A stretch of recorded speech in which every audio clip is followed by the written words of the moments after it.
sur la route carrément. Ah, c'est des fous. Ah, c'est parti en couille là. Oh là là. Oh, qu'est-ce qui s'est passé ici? Ça a dû être la merde.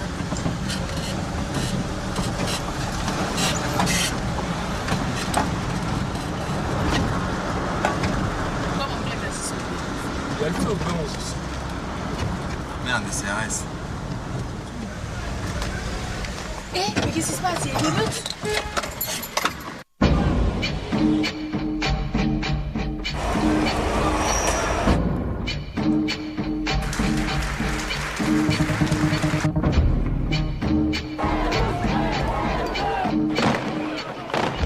Pour le monde entier, la France est le pays des manifestations monstres, des émeutes géantes, des grèves générales.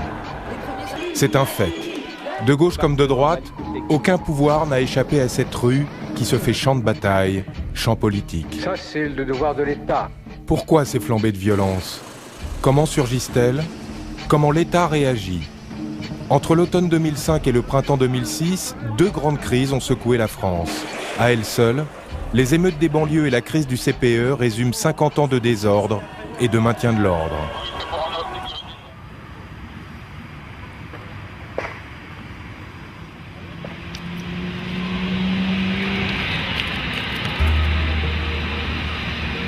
Le 27 octobre 2005, Clichy-sous-Bois, Seine-Saint-Denis, 17h20. Tout commence par un match de foot, 10 adolescents reviennent. Je suis à Paris, intramuros. Je suis au bureau et je passe au service d'information. À 18h, je suis chez moi. J'étais au ministère de l'Intérieur, sans doute, oui. J'étais au parquet. Au même instant, la police est appelée pour le cambriolage supposé d'une baraque de chantier.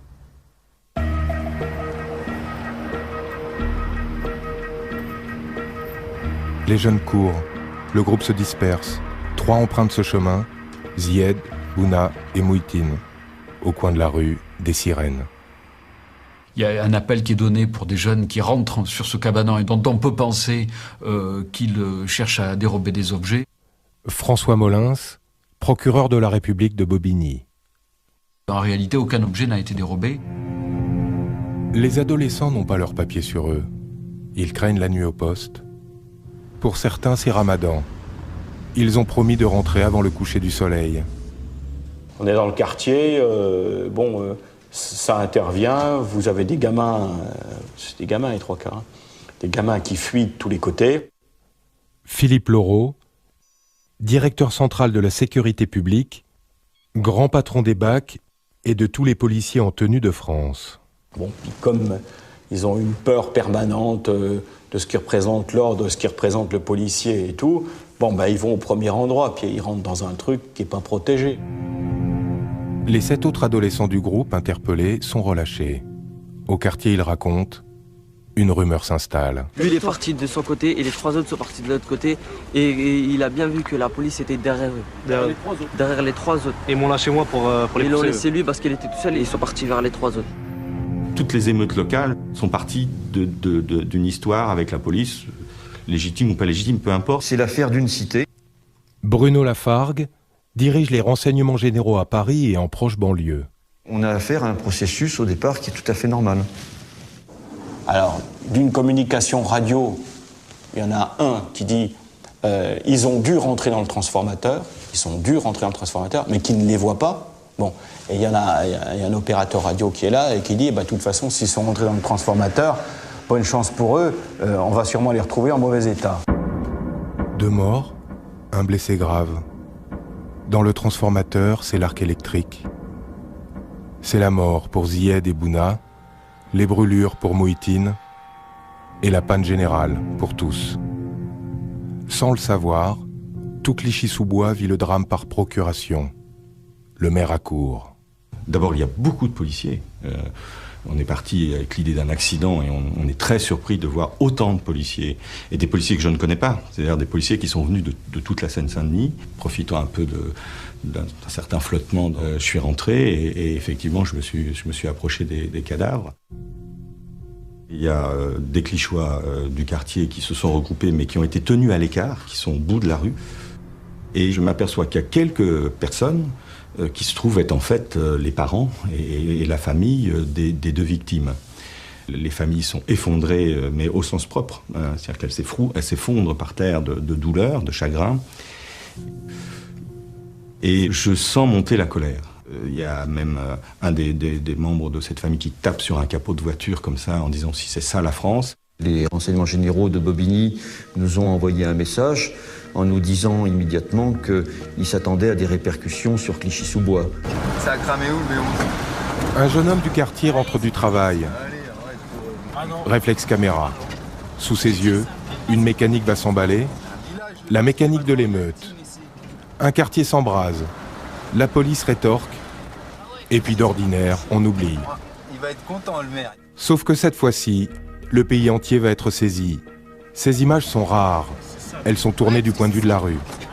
Ça arrive assez fréquemment qu'un jeune meure dans des conditions où les rumeurs mettent sur le compte de la police le fait que ces jeunes soient morts. Qu'est-ce qui s'est passé? J'ai senti une police qui avait le sentiment d'une situation grave. Il ne s'agit pas d'arriver et d'emmener n'importe qui, n'importe comment.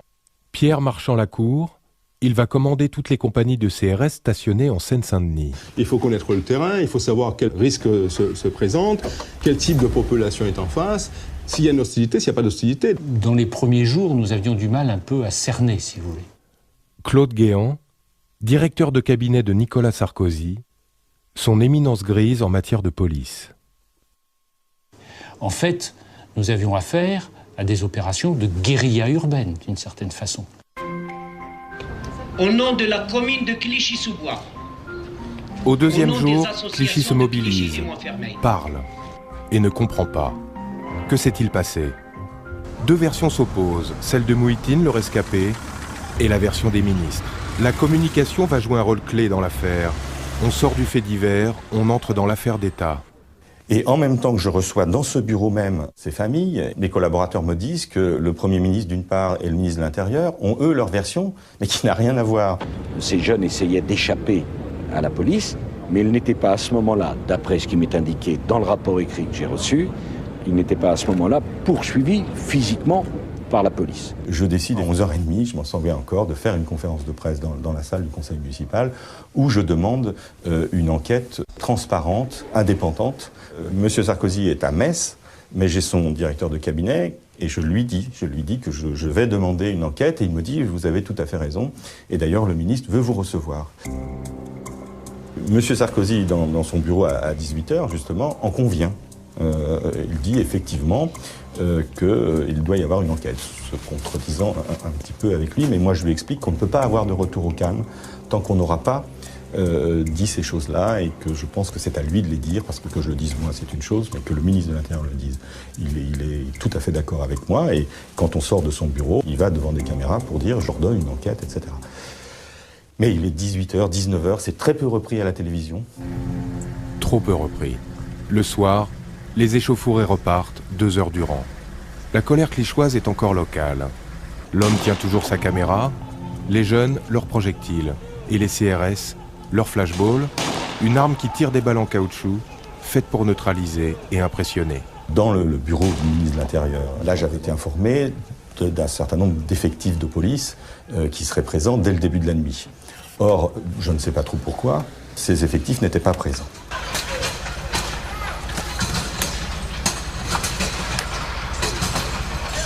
Ils ne sont venus que très très tard, et là, j'avoue qu'encore aujourd'hui, je n'arrive pas à comprendre pourquoi des ordres qui avaient été donnés en haut lieu, puisqu'il s'agissait des ordres du ministre de l'Intérieur lui-même, n'ont pas été respectés. J'ai même assisté à des CRS qui sont venus jusqu'à la caserne des pompiers, qui servait un peu d'état-major, et qui sont repartis parce qu'en fait, c'était pas la bonne compagnie de CRS qui devait être là. Vu les événements, moi, ma première impression était plutôt une impression de cafouillage. Et là, l'évidence, c'est qu'il faut monter en puissance, il faut tenir.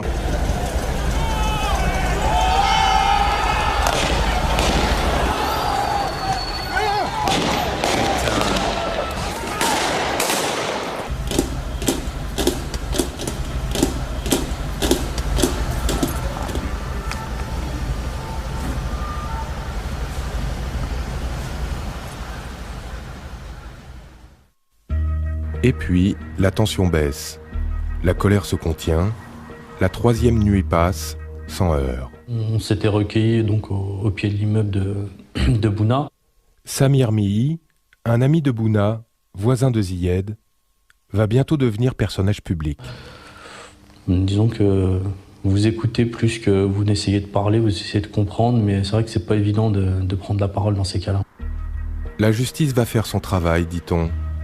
Le train-train quotidien revient. Reste un climat tendu. Dans la soirée du 30 octobre 2005, un tir lacrymogène atteint la mosquée Bilal, en plein ramadan. Pour les musulmans, cette nuit-là porte un nom, la nuit du destin. Un portable filme la scène. Les images se propagent. Cette lacrymogène est le nouvel effet déclencheur des émeutes. L'unité qui était à côté, je la connais très bien, c'est la CRS 9 de Rennes. Et donc j'étais à proximité du commandant, j'ai moi-même mené une enquête interne en la matière. J'y étais et je pleurais à cause des gaz lacrymogènes. Je confirme que c'est bien une grenade lacrymogène qui vient qui est en dotation dans les compagnies d'intervention qui étaient sur place en Seine-Saint-Denis cette nuit-là. Ce qui ne veut pas dire que c'est un tir qui a été fait par un policier. Ça, c'est l'enquête qui le dira. L'affaire de la mosquée, nous l'avons vécue comme un gigantesque malentendu. Une enquête très précise a été faite. Il est clair qu'il n'y a pas eu de volonté d'envoyer une grenade lacrymogène dans la mosquée. Cela étant, bon, la situation était dramatique. Dans les situations dramatiques, on n'arrive pas toujours à se comprendre. J'ai réussi à fermer la 2e porte et ils ont tiré, vu que celle-là a été fermée, ils ont tiré sur l'autre. Les grenades, dans certains cas, lacrymogènes en tous les cas, sont pour certaines à bond aléatoire. C'est ce type de grenades qui, lorsqu'elles arrivent sur le terrain, partent dans tous les sens. Qu'est-ce qui s'est passé? On a poussé les douilles, parce qu'il n'y avait pas que les gaz qui étaient à l'intérieur, les douilles aussi étaient à l'intérieur. Donc qu'est-ce qui s'est passé? J'en sais rien. Si, à ce moment-là, très rapidement, on avait dit, on regrette, etc., et dit, eh bien, lorsqu'un lieu de culte est agressé, quelles que soient les circonstances, c'est la République tout entière qu'on agresse. Mais quand on dit rien, c'est la porte ouverte à toutes les explications, à tous les fantasmes. C'est un petit peu dire, on peut lancer une bombe lacrymogène en direction d'un lieu de culte tant qu'elle tombe devant. Ensuite, si elle va à l'intérieur, c'est pas trop de notre faute. C'est ce déséquilibre que les jeunes n'arrivent pas à comprendre. C'est la goutte d'eau qui fait déborder le vase, quoi. Il y a un sentiment d'humiliation, moi j'en ai parlé longuement. Le soir même dans cette mosquée, j'ai dû faire face à une colère. Ils ont touché la mosquée. Rentrez chez vous les jeunes, alors, ça suffit maintenant.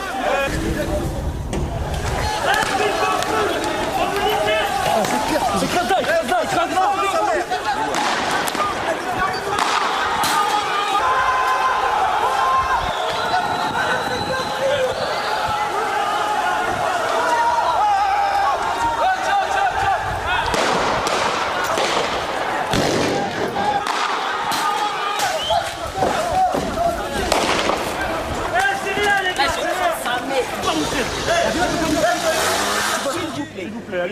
Laissez-nous le temps de leur parler, s'il vous plaît. Allez-y. Cette affaire de la mosquée, alors certains ont dit que les islamistes étaient derrière.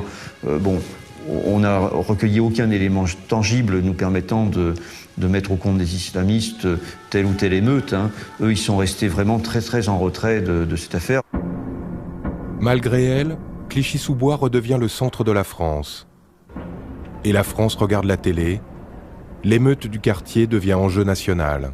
Monsieur le maire, est-ce que ça veut dire que vous préparez à une nouvelle nuit de violence dans votre ville? Je le crains, je ne le souhaite pas du tout, bien entendu, parce que je crois que les habitants se sont exprimés, tout le monde est désolé de tout ça. On peut revoir les images où on voit des gaz lacrymogènes dans la mosquée, on peut les revoir ces images-là? Samir Mihi, j'ai fait sa connaissance sur le plateau de mots croisés. Et quand monsieur le ministre de l'Intérieur se permet de dire c'est que ce gaz lacrymogène est une dotation de la police, c'est-à-dire que c'est une propriété de la police, mais on ne sait pas si c'est un policier qui a tiré, il y a un problème. C'est vrai que cette phrase, elle me semblait tellement énorme et ridicule que je voulais répondre par une phrase tout aussi énorme et tout aussi ridicule, et c'est là où je dis que les pierres qui ont été lancées sont bien des dotations des jeunes, mais je ne sais pas si ce sont les jeunes qui les ont lancées. Voilà, c'est comme ça qu'on a fait connaissance, en disant... pas tout à fait la même chose, mais effectivement, pour l'un comme pour l'autre, là, on a pu affirmer des choses qui ont surpris, semble-t-il, pas mal la société française. Venez, on a touché. Pour l'heure, c'est encore une spirale locale, une contamination concentrique. De proche en proche, de bouche à oreille, d'amis en copains de collège, de footballeurs en voisins. On se croise, on s'appelle, on se retrouve. Et à ce moment-là, on se dit qu'il faut qu'on se prépare à ce que la vague arrive jusqu'à chez nous. Ce qui est assez étonnant d'ailleurs, c'est que on a pu passer ça d'est en ouest, de commune en commune.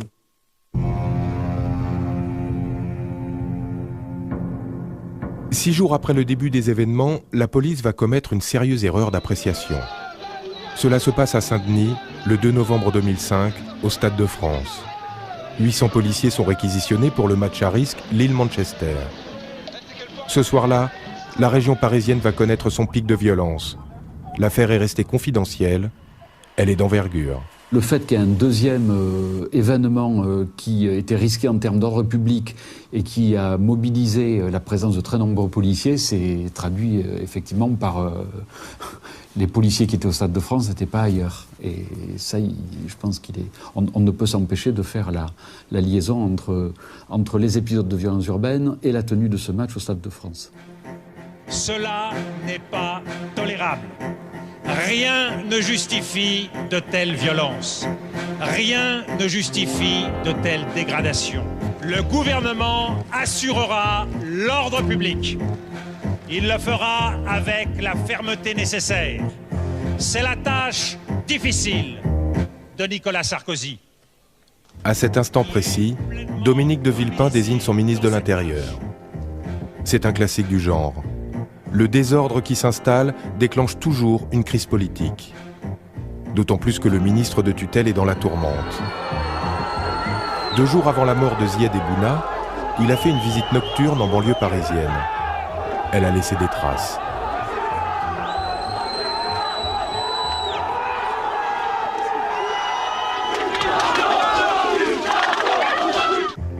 Nicolas Sarkozy annonce son plan anti-violence urbaine.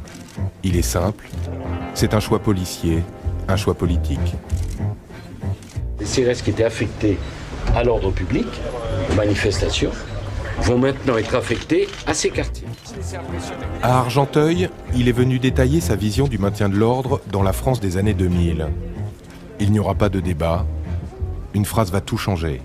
Effectivement, c'est ce soir-là que le ministre a prononcé le mot racaille. Une dame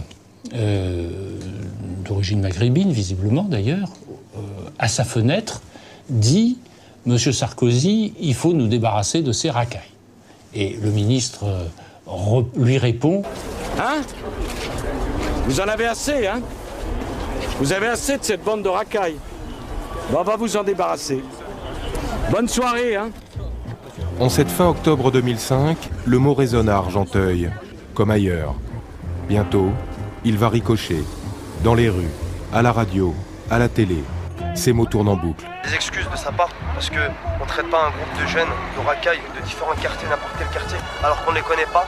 Le terme nettoyer au Karcher est un terme qui s'impose. Nettoyer, on n'est pas des animaux. On nettoie les trafics. On nettoie pas des gens. Parce que Sarkozy a dit pas quoi, mais un Karcher, et dans toute la messa, ça prend la tête. C'est les propos de Sarkozy aussi. Arrête, ça suffit. Faut arrêter. Faut être plus intelligent que ça. Le ministre de l'Intérieur se trouve à son tour pris à son propre piège et pris dans le piège des mots. Les mots qu'il utilise sont des mots d'affrontement, sont des mots guerriers, sont des mots de guerre qui sont adressés à une partie de la jeunesse de ce pays. Soit il reconnaît la faute, ou en tout cas il pense qu'il y a faute possible, soit il tient bon parce qu'il considère qu'on est dans le discours de la guerre, qu'on a face à nous des ennemis et que face à des ennemis, on ne reconnaît pas avoir tort.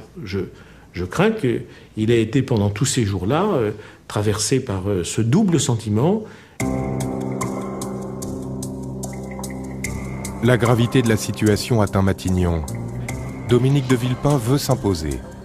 Il exige de son intérieur de ministre qu'il affiche un visage d'ouverture. La rivalité entre les deux hommes a des incidences directes sur la gestion de la crise. Je reçois un coup de fil du préfet de la Seine-Saint-Denis pour me dire il faudrait que vous alliez place Beauvau ce soir avec des jeunes. Alors moi, cette commande me paraît un peu étonnante parce que je ne sais pas ce que c'est que des jeunes. Je ne sais pas ce que c'est que des jeunes. Alors on comprend que ce sont plutôt des médiateurs que le ministre veut voir. Et là, c'est un choc de culture, quoi. L'ambiance était était au dialogue, je dirais. Le climat était assez tendu puisque on ne voulait pas forcément croire ce qu'on racontait, ce qu'on avait vécu ces derniers jours, le comportement des forces de l'ordre. Les uns disant mais pourquoi les jeunes font ça, qu'est-ce qui leur prend, etc. Et les médiateurs s'étonnant de leur étonnement. Bon, c'est vrai qu'il y a des difficultés de compréhension entre les jeunes et pas seulement la police d'ailleurs. Je crois malheureusement, je l'ai bien observé à cette occasion, que c'était entre eux et le reste du monde. En France, pour se révolter ou pour manifester un mécontentement, c'est aller dans la rue. Mai 68, c'est arracher les pavés pour les jeter sur les forces de l'ordre. Donc c'est pas typique des jeunes issus de l'immigration ou des jeunes noirs ou des jeunes arabes. C'est une tradition française. Donc quand on parle d'intégration et d'assimilation de la France, moi je trouve que ces jeunes ont plutôt bien assimilé les traditions françaises. Donc voilà. Et à un moment donné, Nicolas Sarkozy s'en va. Il quitte la salle. Le ministre de l'Intérieur nous a laissé discuter, dialoguer directement et négocier aussi directement avec les différents chefs de la sécurité du département. On a demandé s'il pouvait se positionner un peu plus en retrait du cœur de vie du quartier. C'est ce qui a été fait. Et le calme est revenu progressivement. Ce soir-là, pour Clichy, le dialogue a suffi. Mais pour le reste du pays, trop tard. Cette incompréhension, ce monde contre monde, ce choc des cultures remonte à loin. Depuis Vaux-en-Velin en 1979, les émeutes urbaines sont bien une histoire française. Elles rappellent qu'une crise profonde atteint la France depuis 30 ans. Personne ne l'a résolue. Le désordre est entier, la violence fatale. Et pourtant, par leur portée, ces émeutes semblent surprendre le pouvoir. S'il faut faire descendre l'armée ou quelque chose comme ça, mais il va falloir trouver une solution. L'embrasement devient national. Le désarroi total. Bientôt, 11 000 voitures vont brûler. Près de 300 édifices seront touchés. 18 régions sur 22 sont atteintes. Autre fait occulté de ces émeutes, elles gagnent même les zones rurales.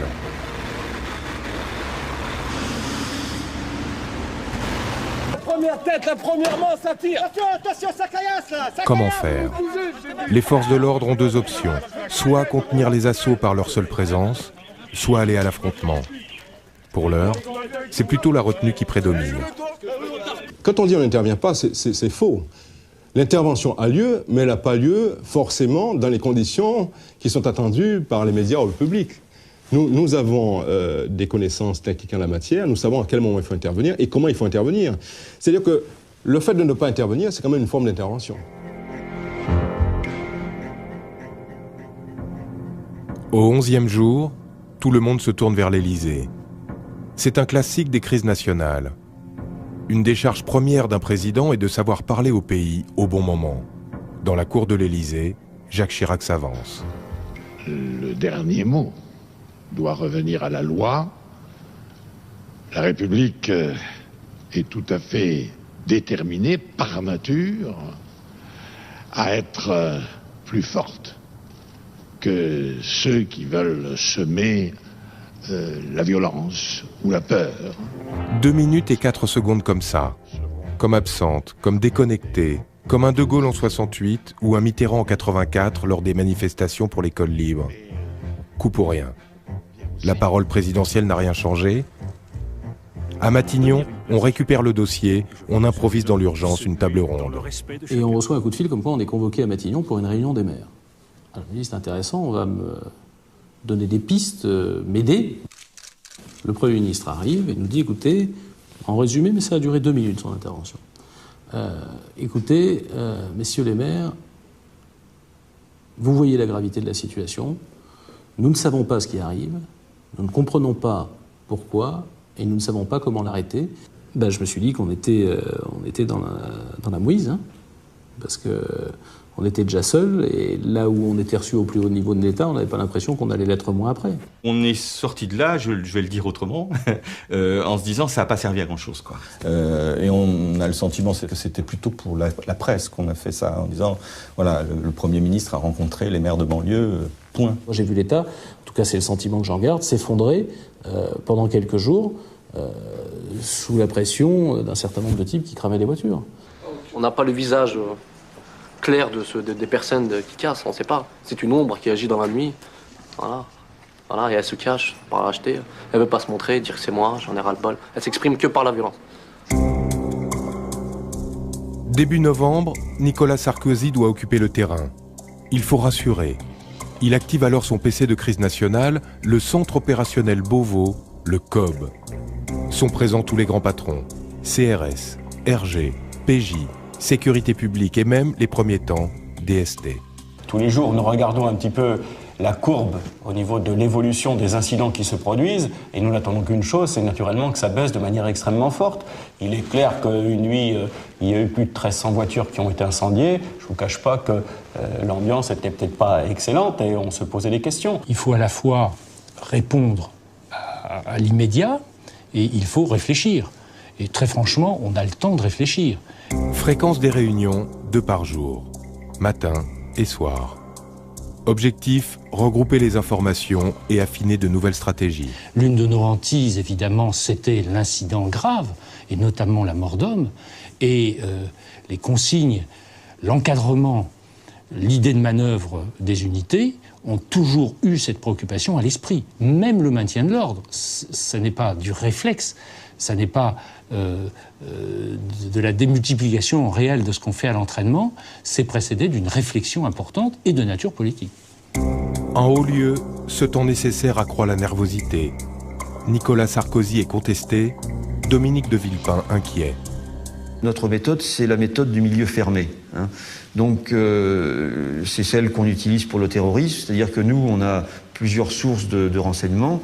On a d'abord les surveillances et les filatures, hein.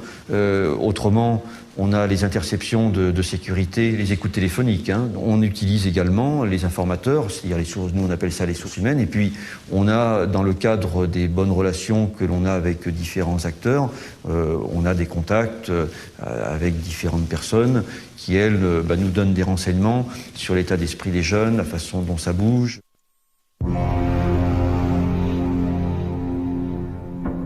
De quelle nature est la menace ? S'agit-il d'une volonté de déstabilisation de l'État ? D'une prise de pouvoir par la rue ? Qui sont ces ombres qui font foule, qui font émeute ? Nicolas Sarkozy avance son hypothèse. Ce à quoi nous avons assisté dans le département de la Seine-Saint-Denis cette nuit n'avait rien de spontané, était parfaitement organisé. Et ils sont où tous les petits connards qui ont fait ça ? Le nombre d'émeutiers surprend, mais aussi leur cible. Sans porte-voix, sans revendication claire, sans figure ni stratégie, les émeutiers ne constituent pas un mouvement. Si ça avait été la Révolution, les jeunes, qu'est-ce qu'ils auraient fait ? Ils auraient été dans les quartiers riches, dans les centres-villes, se livrer à des pillages ou autres. En fait, où se sont produits les événements ? Ils se sont produits dans les quartiers difficiles, puisqu'il s'agissait de montrer que c'était eux les meilleurs dans leur quartier. Donc si on faisait brûler des voitures dans le centre-ville, ça servait à rien, c'était pas productif. Il y a donc comme une logique folle dans les objectifs. On s'en prend aux écoles, aux crèches et aux maternelles surtout, bien plus qu'au collège ou au lycée. La raison est territoriale et tactique. Les lycées sont souvent loin, les écoles toutes proches. Il y a un peu plus de 60% des jeunes qui ont été interpellés qui n'étaient pas connus. Dont on sait aujourd'hui qu'ils étaient souvent en situation de décrochage scolaire, voire d'absentéisme. qu'ils développaient souvent des problématiques certaines dans leur rapport avec l'institution et qu'ils n'avaient pas fait l'objet de signalement alors que pour une bonne partie d'entre eux, on pense qu'ils auraient dû en faire. L'attaque des entrepôts obéit, elle aussi, à des modes opératoires plus raisonnés qu'il n'y paraît. À l'écart des villes, moins surveillés, ils sont faciles à saccager et servent à leur tour d'exutoire commode. On le sait de par certaines écoutes téléphoniques dans certaines affaires. On sait que certains incendies relativement importants contre des entreprises ont été allumés par des gens qui disaient se plaindre de refus de stage lorsqu'ils avaient sollicité ces entreprises. J'ai eu une promesse d'embauche dans une grande boîte à Roissy. Et je suis parti récupérer mon badge, on m'a refusé mon badge. Pourquoi? Parce que j'ai fait une connerie qui date il y a 4 ans de ça. J'avais des larmes aux yeux, j'aurais dit mais comment ça, vous me refusez mon badge alors que j'ai une promesse d'embauche? Ça peut changer une vie. Dans un rapport inédit, le parquet de Paris se demandera 1 an plus tard comment penser qu'il s'agit d'un hasard. Comment ne pas faire un lien entre ces lieux d'enseignement, de culture et d'emploi, tous 3 vecteurs de promotion sociale. Le moment où le désespoir, ou l'absence de perspective d'avenir et la difficulté du quotidien devient tel, et ça n'excuse rien, que les gens se mettent à faire n'importe quoi. Pour, pendant quelques heures, quelques jours, se donner le sentiment de retrouver la maîtrise de leur propre vie. Les jeunes ont dit, ils ont expliqué que c'était purement ludique. Ils ont fait ça pour s'amuser. Il y avait aussi la violence comme mode de mise en scène, où on a eu effectivement ce phénomène qui était assez généralisé, où les jeunes auteurs d'infractions se mettaient en scène devant les véhicules qui brûlaient en se faisant prendre en photo avec les téléphones portables. Chaque soir au journal télévisé, c'est un rituel. Des voitures en flammes et des chiffres en flèches, des images comme des slogans incertains, des indices de la colère, comme le nombre de grèves renseigne sur le social. Fascination du feu, puissance des images, écran de fumée. Tout concourt à entretenir l'idée fausse d'un mouvement structuré, unifié, synchronisé. D'ailleurs, on voyait que pendant le journal de 20h, les choses se calmaient. Ils allaient regarder la télé, puis ça recommençait derrière. Les télés du monde entier affluent. C'est le grand cirque jusqu'au jour où CNN se trompe et met Toulouse à Strasbourg, Lyon à Limoges et Cannes à Perpignan. Comme si vraiment la France était toute retournée. Pour les renseignements généraux, c'en est trop. Après une semaine d'émeutes, une note propose de mettre un frein à cette surmédiatisation. Certaines chaînes de télévision s'exécutent, des radios embrayent.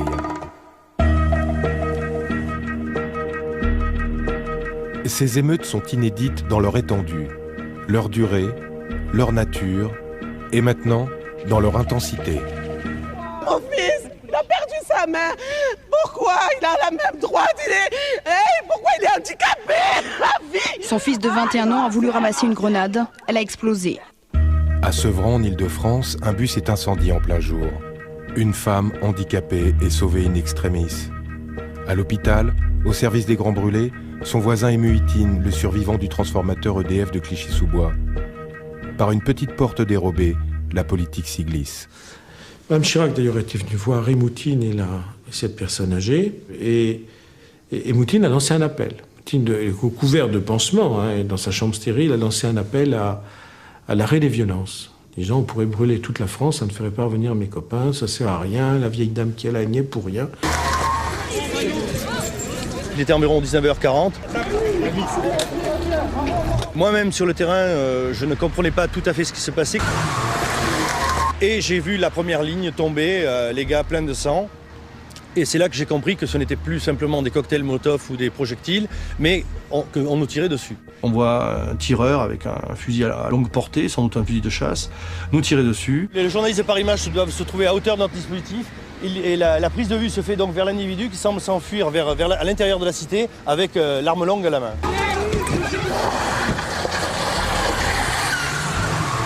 La une de Paris Match. La visite à l'hôpital, le soir même, de Nicolas Sarkozy. La dramatisation est à son comble.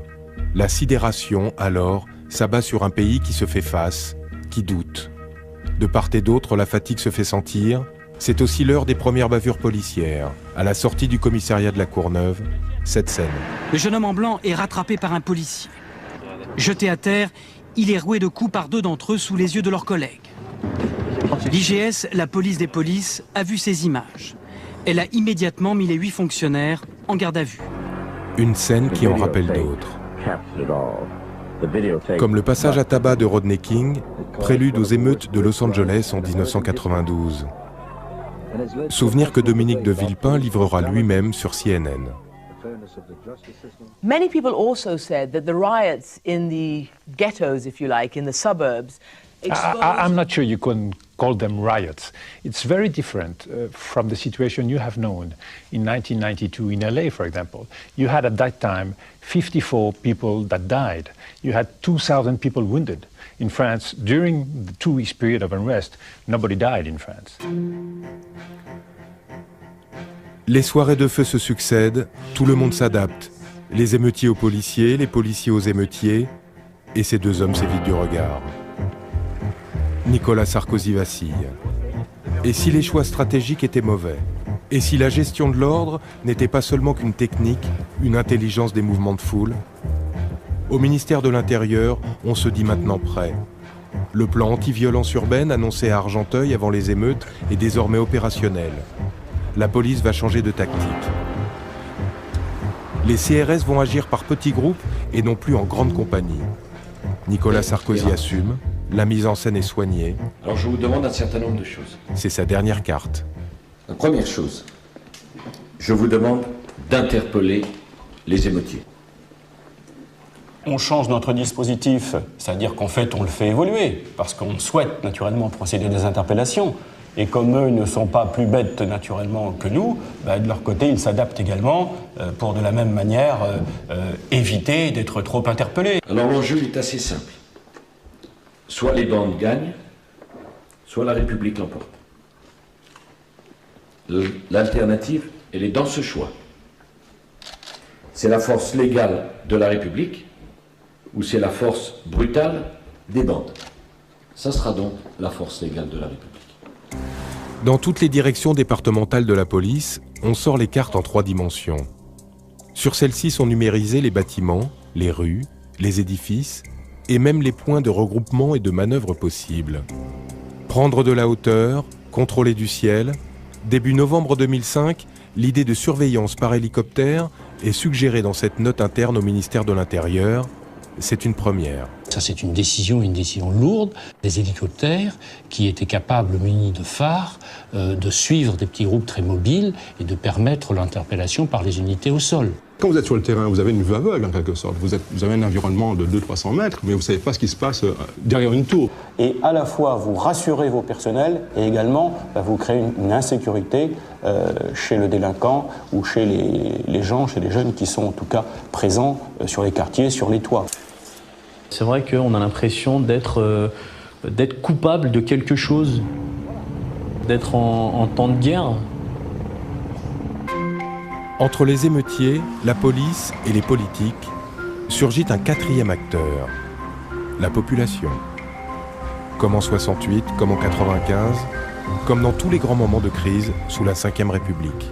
Au bout d'un moment, on a vu venir des jeunes adultes de 25-35 ans qui ont grandi dans ces quartiers, qui sont descendus et qui ont dit maintenant ça suffit. Maintenant ils ont passé le message il est passé, il faut qu'il s'arrête quoi, c'est bon. Ras-le-bol, quoi. Si ça fait réveiller, franchement, si c'est la seule solution pour se faire écouter, pour aider les jeunes de ces quartiers à s'en sortir, ça m'importe pas.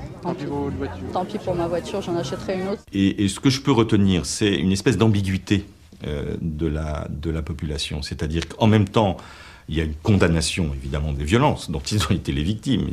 Ils ont été leur voiture brûlée, etc. Donc il y a une condamnation, mais en même temps, une explication en disant, oui, mais si on n'était pas dans cette situation, peut-être que ces violences-là n'auraient pas eu lieu, quoi.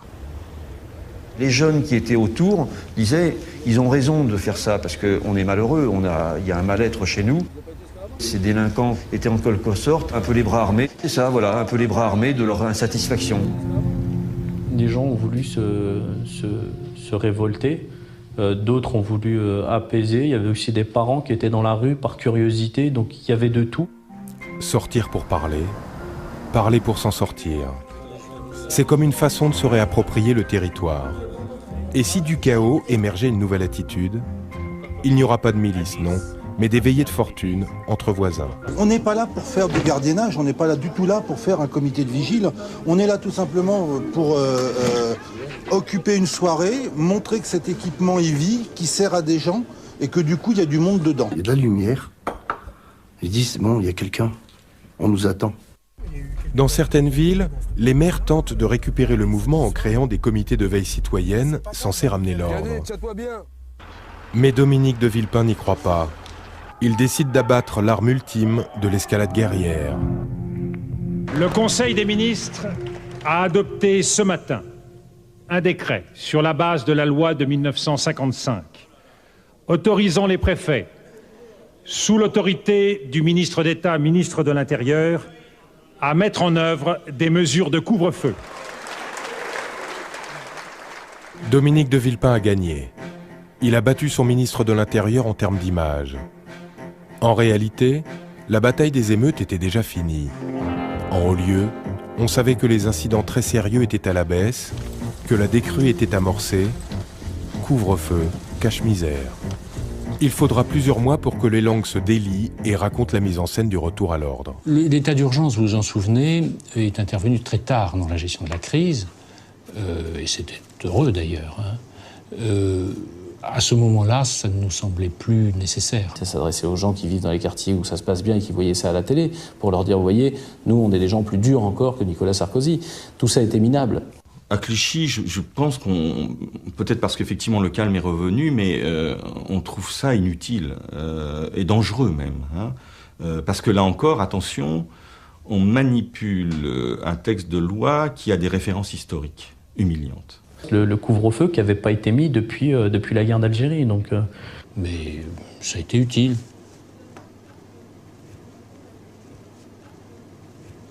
Ça n'a pas été inutile. 3 semaines après les premiers affrontements, le retour à la normale est enfin annoncé. Le maître étalon, c'est le nombre de voitures incendiées par nuit. La société française considère qu'une centaine de véhicules brûlés, c'est la norme. À la mi-novembre 2005, la norme est atteinte. Qu'est-ce qu'on entend par retour à la normale ?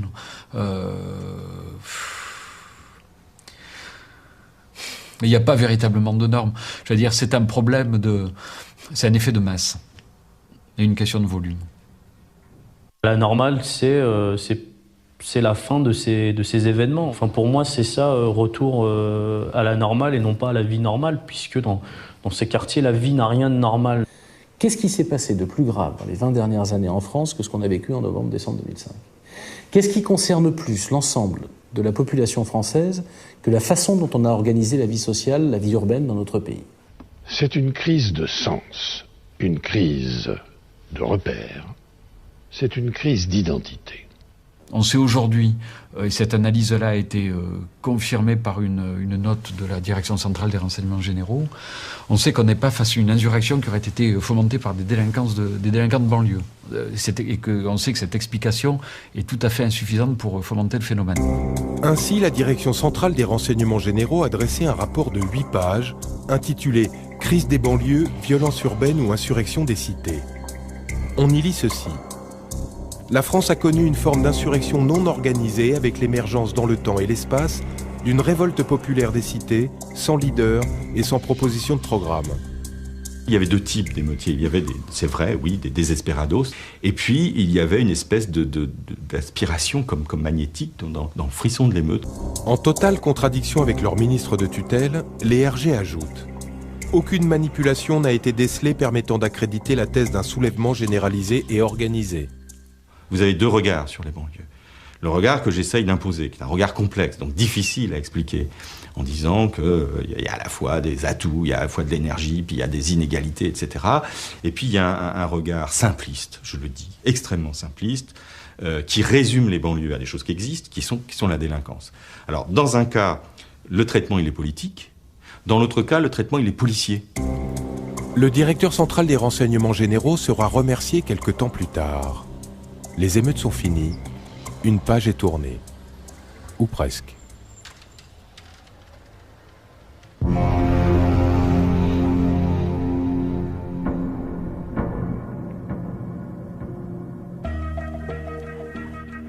Comment répondre à la crise des banlieues qui a agité la France pendant 3 semaines, pendant les mois de novembre et décembre? Après l'action de fermeté, les arrestations, voici le volet social. Janvier 2006, Dominique de Villepin lance ce qu'il appelle la bataille pour l'emploi. Sa loi pour l'égalité des chances est une réponse directe, dit-il, aux émeutes de banlieue. Elle prévoit la création du contrat première embauche, un contrat à durée indéterminée, assorti d'une période d'essai de 2 ans. Le Premier ministre croit à une formalité. Le 9 février, il est à la tribune de l'Assemblée nationale. Il veut aller vite. Il n'y aura pas de débat. En application de l'article 49, alinéa 3 de la Constitution, après délibération du Conseil des ministres, j'ai l'honneur, Monsieur le Président, d'engager la responsabilité du gouvernement. Je dis bien la responsabilité du gouvernement sur le vote de l'ensemble du projet de loi pour l'égalité des chances. La France va bientôt vivre une nouvelle crise. Cette fois, celle-ci est classique, presque codifiée, culturelle. Syndicats et jeunesse contre l'État. Ce que le jeu parlementaire ne peut obtenir, c'est à la rue de le gagner. Un archétype de la Ve République.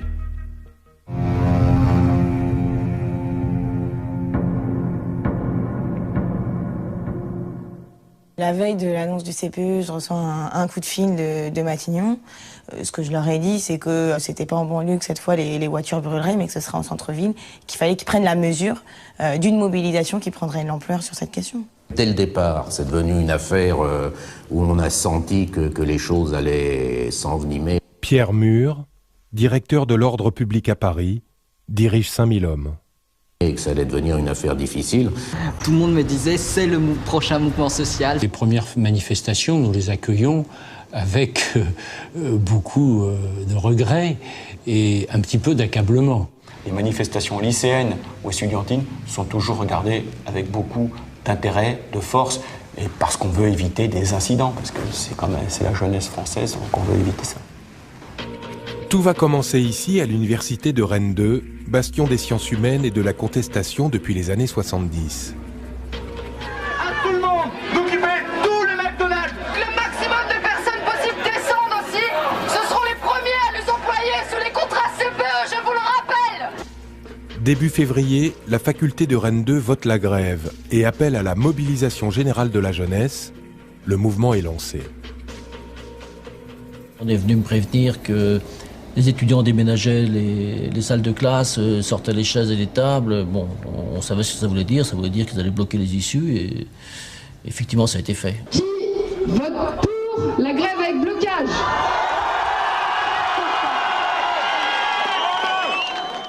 Et il nous en fallait au moins une. Bruno Julliard, président de l'UNEF, principal syndicat étudiant. Pour que ce soit l'étoile que les autres universités allaient prendre en exemple et allaient suivre.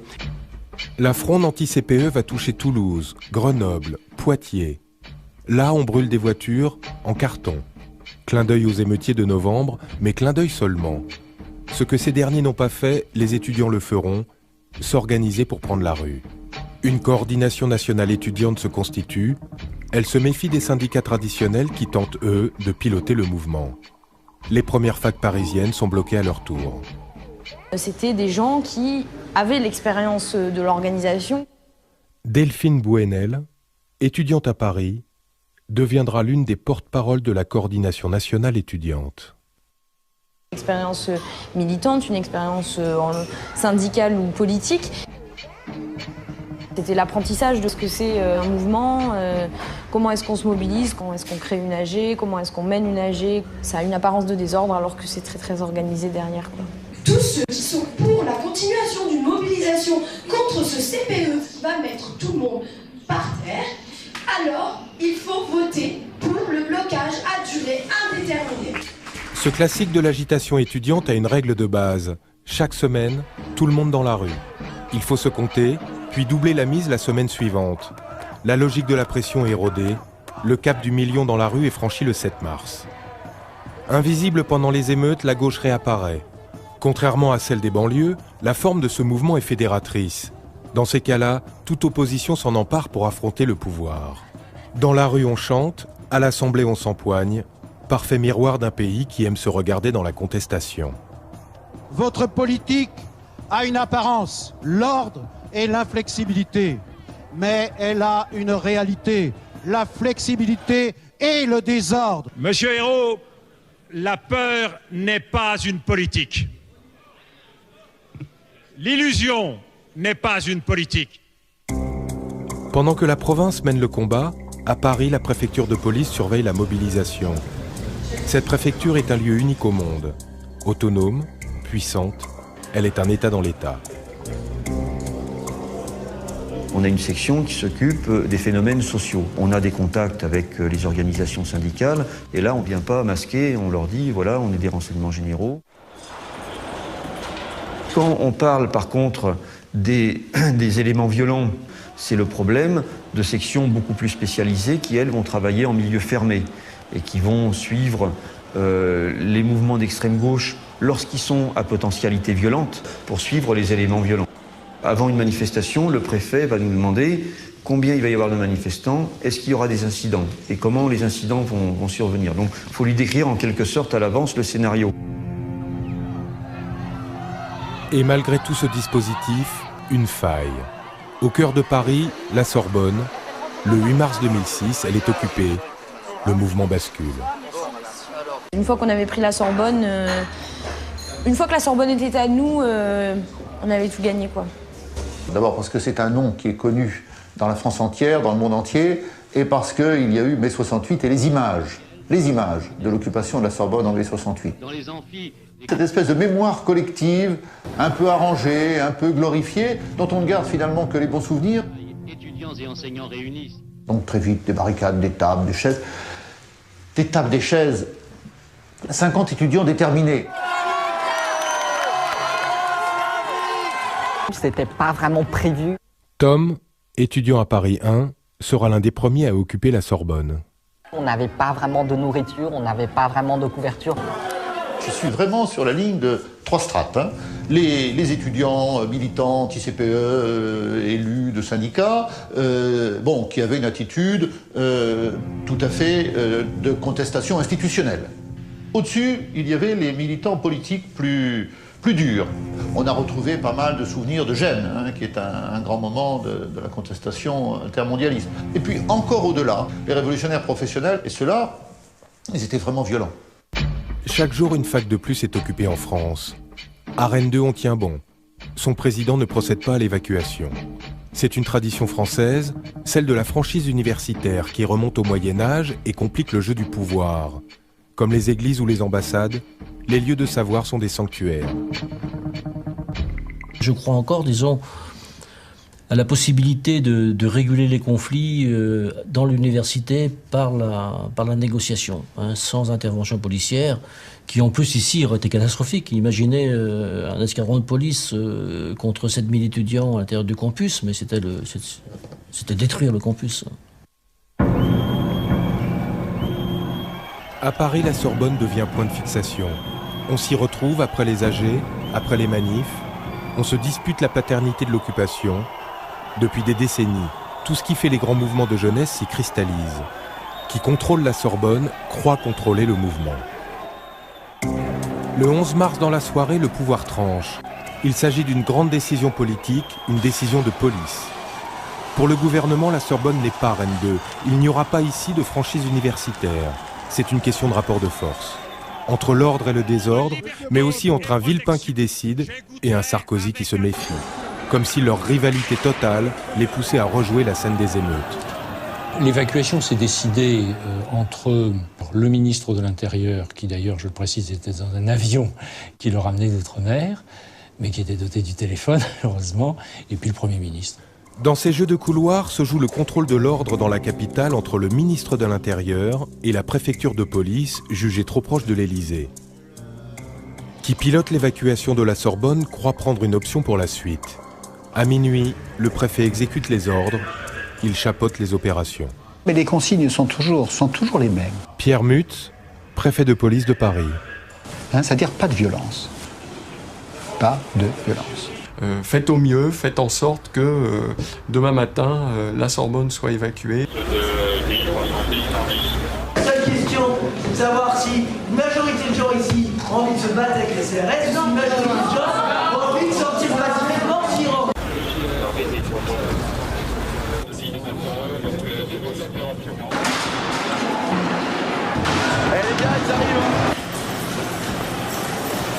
Des barricades avaient été confectionnées et ils étaient eux derrière, ils nous attendaient avec des extincteurs. On allait se faire prendre, donc autant jouer le tout pour le tout. J'avais pris un mégaphone, On va vous laisser sortir! passer un certain nombre de messages, leur dire qu'il n'y aurait pas d'interpellation. Ça sert à rien d'écouter ce qui se dit. Les choses se décident pas là, réellement. Par contre, les choses peuvent influer dans un sens où ça divise de notre côté. C'est certain. Voilà. Sitôt l'évacuation terminée, le gouvernement va prendre une décision capitale qui n'avait jamais été prise, pas même en 1968. La préfecture de police boucle totalement le quartier de la Sorbonne à l'aide du bar-pont, prévu à l'origine pour bloquer les accès à la Seine en cas de troubles graves. Quartier sanctuarisé, zone interdite, la rue est plus que jamais espace politique. Ça a contribué à durcir l'image du gouvernement dans sa volonté de répression et de sa volonté de refus de dialogue. Et donc on sent bien qu'à ce moment-là, la question du maintien de l'ordre, ça devient un des éléments clés quant au dénouement de la crise du CPE. Mais on est arrivé à un tel point de défiance et de tension sociale que la violence est devenue naturellement une issue possible. Il y a un message qui doit passer et même si c'est malheureux de casser, il y a un message qui doit passer, donc forcément c'est comme ça. C'est pas moi qui lance des trucs, mais en même temps, je peux pas désavouer les gens qui lancent des trucs sur les flics dans la mesure où ce qu'on a de la part de l'État est bien plus grave qu'un simple petit pavé. D'un certain point de vue, c'était aussi quand même de la pression sur le gouvernement. Parce que lorsqu'il y a des scènes de violence, les forces de police ne peuvent pas ne rien faire.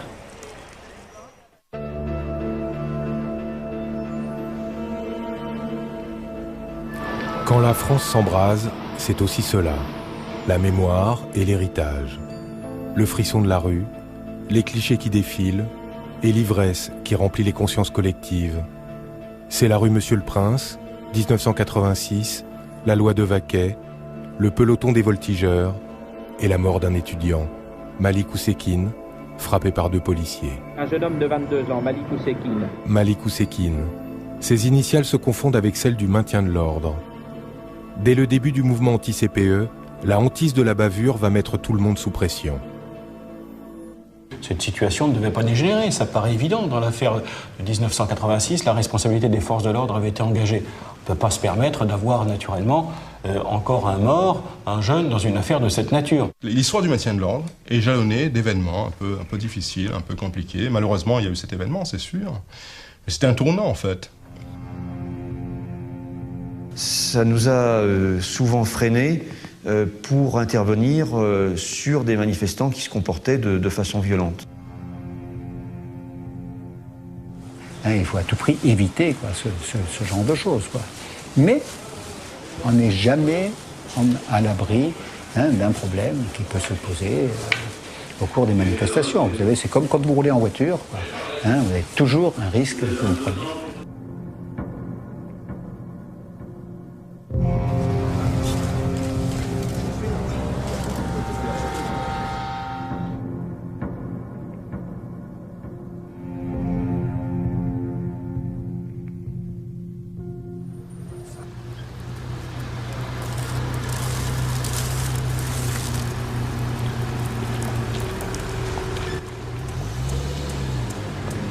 Ancienne doctrine, nouvelle gestion de crise, la mémoire collective a transformé les méthodes policières. Ainsi, l'actuelle tenue ultra-défensive des CRS remonte à 1994, à Rennes déjà, quand des marins-pêcheurs ont utilisé contre eux des harpons, des fusées lance-amarres et que le Parlement de Bretagne fut incendié. De cette date, l'uniforme a changé, il s'est militarisé. Aujourd'hui, le maintien de l'ordre est conçu, non pas pour disperser violemment, avec le risque que cela peut avoir, les manifestations. Philippe Lamy, chargé des questions de sécurité à la mairie de Paris, présent à tous les rassemblements. On n'est plus comme en 68 ou après 68, où on utilisait des moyens lourds pour casser la manifestation et la disperser. Aujourd'hui, on essaye de contenir et de maîtriser la violence. Avec ce paradoxe d'ailleurs, c'est que à partir du moment où les forces de l'ordre sont de plus en plus protégées, on a une violence des manifestants qui augmente en intensité.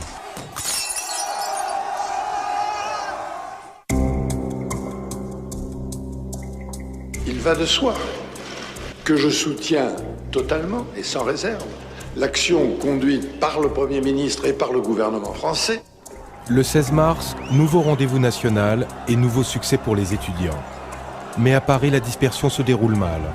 On assiste au premier phénomène de dépouille.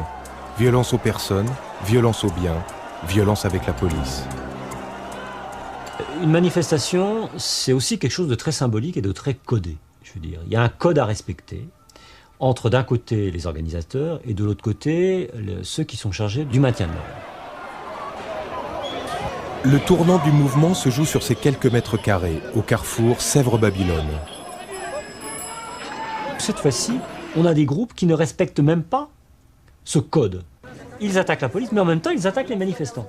Et c'est là qu'on le remarque, les premiers jeunes venant de cité, puisque certains de mes collaborateurs qui sont sur la manifestation sur le secteur des violences urbaines me disent il y a des jeunes de Montreuil qui sont présents. Dans les messages que nous faisions passer, on essayait aussi d'appuyer là où ça fait mal.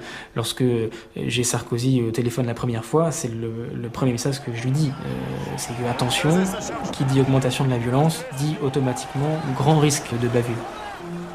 Au ministère de l'Intérieur, on craint plus que tout une alliance des casseurs, ceux dits de banlieue et ceux politiques. Alliance qui ne viendra pas. Comme lors des émeutes, la police va alors changer de tactique, ne plus se contenter d'encadrer. Et comme lors des émeutes, elle va passer aux interpellations. Mais tout a changé. Les lieux, les stratégies, les publics et les cibles. Charger un cortège est lourd de risques. Vous savez, la France, c'est peut-être à cause de cette tradition de désordre public, a une habitude qui est de faire face, de faire en sorte que les forces de police repoussent, dispersent. Bon. Ça donne lieu, en fait, à des affrontements. La solution a été de mettre en place des dispositifs de policiers en civil dont la culture est complètement différente de la culture des unités de maintien d'ordre.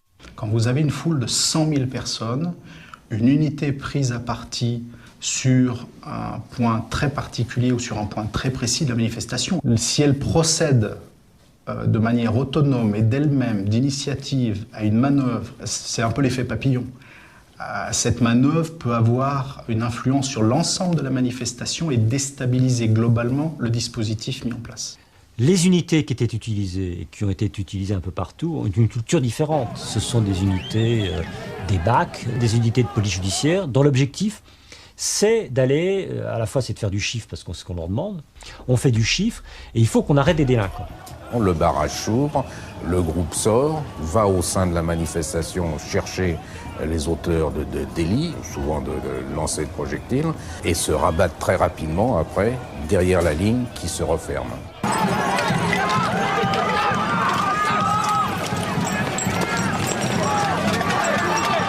Et donc on a vu ces scènes un peu contradictoires, où on avait d'un côté des unités en uniforme qui cherchaient à protéger et à contenir la manifestation et à éviter qu'elle dégénère, et de l'autre côté des unités qui cherchaient à arrêter des manifestants, avec parfois un mélange des genres, avec des badges des organisations, avec des badges de la LCR, de la CGT, du Parti communiste, avec parfois d'ailleurs un mélange de badges qui était un peu curieux. Là, c'était un peu en quelque sorte, à eux seuls, c'était la gauche plurielle. Et là, on a effectivement, il y a un problème de dysfonctionnement.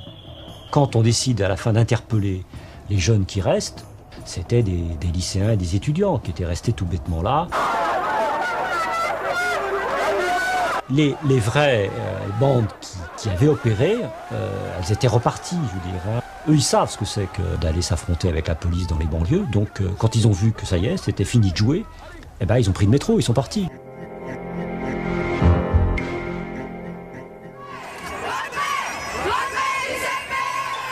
18 mars, c'est la manifestation du samedi, celle où l'on va en famille.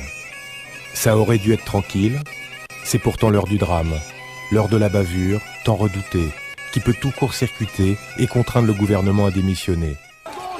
En fin de journée, les gendarmes grenadent la place de la Nation à Paris. C'est l'effet papillon. La foule se retourne contre eux. Un homme s'écroule. Alcool, coups policiers, piétinement, fatigue. Cyril Ferrez tombe dans le coma. Il est membre du syndicat Sud.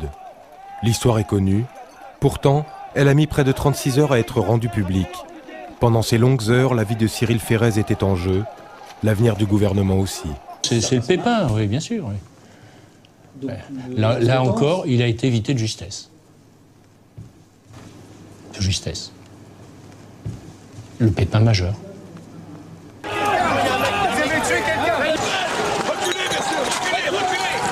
Et à ce moment-là, c'est blackout total sur les informations.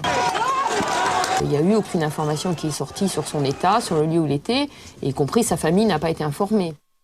Mais il faut voir, quand vous gérez une manifestation, vous ne faites pas un communiqué pour dire qu'il y a un blessé. Enfin, vous occupez d'abord de soigner le blessé, hein, et puis d'essayer de comprendre. Je pense que là, il y a eu une volonté, alors à quel niveau, évidemment, je n'en sais rien, de faire en sorte que l'information ne sorte pas. Vous savez, il faut mettre un peu de bon sens dans les choses. Le ministère de l'Intérieur, quand il y a une manifestation, ne va pas faire un communiqué triomphal pour dire on craint qu'il y ait un blessé, on ne sait pas dans quelles conditions ça s'est passé. Quand les médecins disaient qu'ils se réservaient sur le diagnostic vital, c'est qu'il y avait à ce moment-là une crainte que Cyril ne s'en sorte pas. C'est le fait que ce soit un syndicaliste qui a un peu, comment dirais-je, donné un sens particulier à l'information. Et à ce moment-là, il a commencé à y avoir des policiers qui sont intervenus sur les ondes, etc., pour dire que de toute façon, il n'y avait aucune responsabilité de la police, qu'il avait plusieurs grammes d'alcool dans le sang, et que, donc il y a eu une certaine bataille de la communication, si j'ose dire.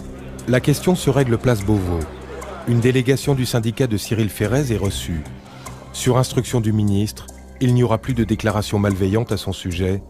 Le pépin est éloigné.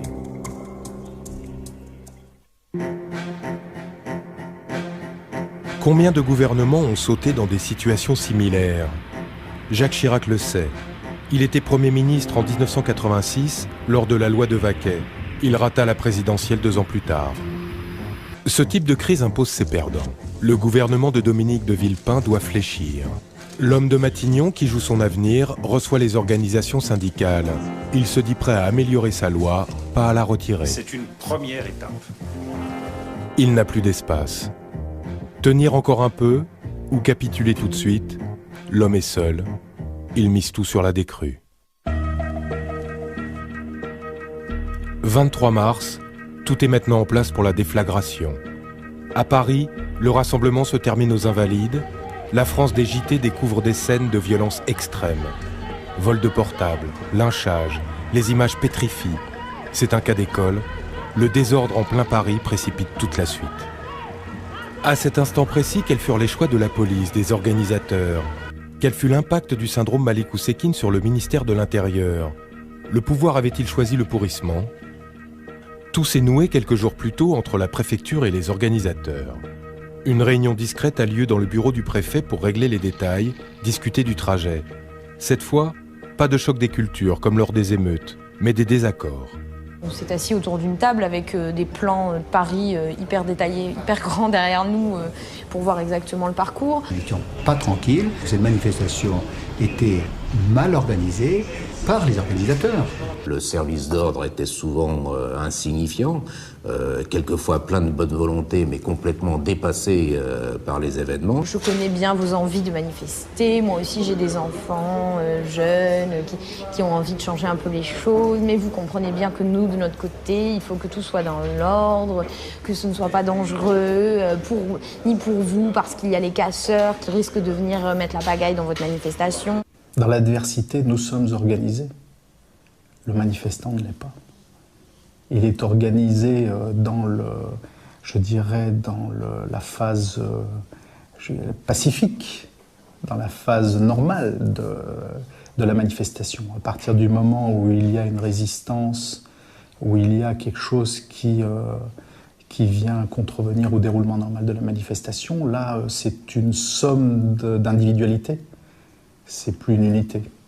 Nous, quelles que soient les circonstances, et surtout quand ça se passe mal, nous demeurons une unité. La plupart des forces se mettent en place. D'abord, empêcher toute traversée en direction de la rive droite. Olivier Paquette, responsable de l'ordre public rive gauche à Paris, était aux commandes lors de la manifestation des Invalides. On ne franchit pas la rive droite parce que la rive droite, c'est les Champs-Élysées, c'est le palais de l'Élysée. Pour ce qui concerne la poche des Invalides, on s'attendait, nous, à des incidents. On a dit, attention, on aura des jeunes de cité. Je crois qu'on avait dû fixer à peu près à 2000 le nombre de jeunes, ou 1500 ou à 2000 le nombre de jeunes de cité. Et là, on voit...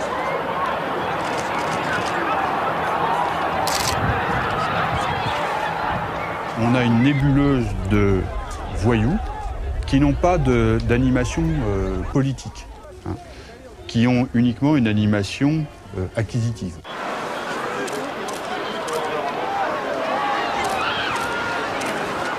Donc, au fur et à mesure qu'on récupérait des forces, on venait les réimplanter. Entre le moment où on nous dit « Bon, ok, vous intervenez », et le début de l'intervention, il s'écoule une dizaine de minutes. C'est la merde là-bas!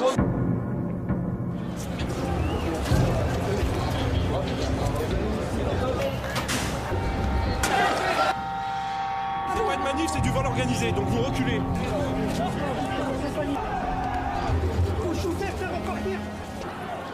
Ces débordements ne sont pas une première. Ce qui saisit, c'est leur intensité. Une intensité voisine de celle des émeutes de l'automne, sauf que la comparaison s'arrête là. En novembre 2005, pas de scène de pillage, pas d'affrontement entre gens du même âge. On a pu peut-être retrouver certains jeunes qui étaient apparus dans le cadre de violences urbaines, mais ce n'est pas le cas de tous. Une friction entre populations, c'est des événements qui on va dire, qui amènent la peur dans un mouvement social. Ça part aussi de notre point de vue, enfin de notre part, de ma part, d'une erreur d'analyse, hein, tout simplement, parce qu'on a pensé que l'esplanade des Invalides, c'était des espaces verts, qu'il n'y avait pas grand-chose à piller, pas de magasins, et donc on n'a pas anticipé le fait que sur les Invalides même, il pouvait se passer des choses entre eux. Tout ce qui s'est passé, c'était prévisible, mais entre prévisible et géré, c'est un autre problème. La possibilité de l'instrumentalisation de la violence ou de l'insécurité dans les cortèges ou dans les universités, très tôt on m'a mis en garde contre ça, en me disant attention, le gouvernement utilisera cette possibilité-là. Non, écoutez, c'est trop facile d'avoir des considérations générales. C'est vraiment sur le terrain que ces affaires-là se gèrent. Ça n'est pas devant un poste de télévision, dans un salon ou dans son bureau. Nous avons des policiers qui sont des gens compétents, expérimentés, responsables. Bon, je ne dis pas qu'il ne peut pas y avoir parfois une erreur d'appréciation, c'est extrêmement difficile, bien entendu. Mais que n'aurait-on pas dit si une intervention intempestive avait provoqué une émeute, aurait provoqué une bataille rangée? La majorité lâche Dominique de Villepin. Il a perdu. Son adversaire tient sa revanche sur les émeutes de l'automne. En coulisses, Nicolas Sarkozy négocie le retour à l'ordre avec les syndicats, seuls capables de canaliser les manifestations. Il en profite pour leur faire passer un message. Il leur dit son hostilité au CPE. Le désordre frontal de la rue pulvérise l'ordre feutré des ministères. Les jours du CPE sont comptés. Sarkozy a pris l'initiative de contacter les services d'ordre des organisations syndicales. Les organisations syndicales en ont discuté entre elles. On ne voulait pas que soit utilisé le fait que les services d'ordre n'auraient pas voulu être dans une posture de dialogue, y compris avec le ministre de l'Intérieur, même si on n'était pas dupes. Je ne crois pas que lui était grandement compétent pour organiser la manifestation dans ses détails. En revanche, il a pu après faire une déclaration pour dire qu'il avait discuté avec l'ensemble des syndicats au moment où il n'y avait aucune discussion entre le gouvernement et les syndicats. Le 28 mars, 2 à 3 millions de personnes descendent dans la rue partout en France. Du jamais vu depuis les grandes grèves de 1995. À Paris, en fin de manifestation, le ministre de l'Intérieur fait une brève incursion. Il s'affiche, satisfait, le retournement est complet. Depuis plusieurs semaines, des interrogations des appréhensions, des critiques. Les manifestations ont servi de prétexte à des actes de violence et à des dégâts. C'est pourquoi j'ai décidé de promulguer cette loi. Puis alors, quand il nous a dit je promulgue, mais ça ne s'applique pas. Oui, bien sûr. Qu'est-ce que tu racontes? C'est quoi cette blague? L'allocution présidentielle à peine terminée, et c'est une manif-balade qui s'ébranle dans les rues de Paris. Ces mots d'ordre, médias partout, info nulle part, tous à l'Élysée, et surtout Paris debout, réveille-toi. Quelques vitrines sont brisées, certes, mais c'est la joyeuse cavalcade dans Paris. 6 heures de marche, 30 km dans la nuit, tour d'honneur de ceux qui vont bientôt gagner.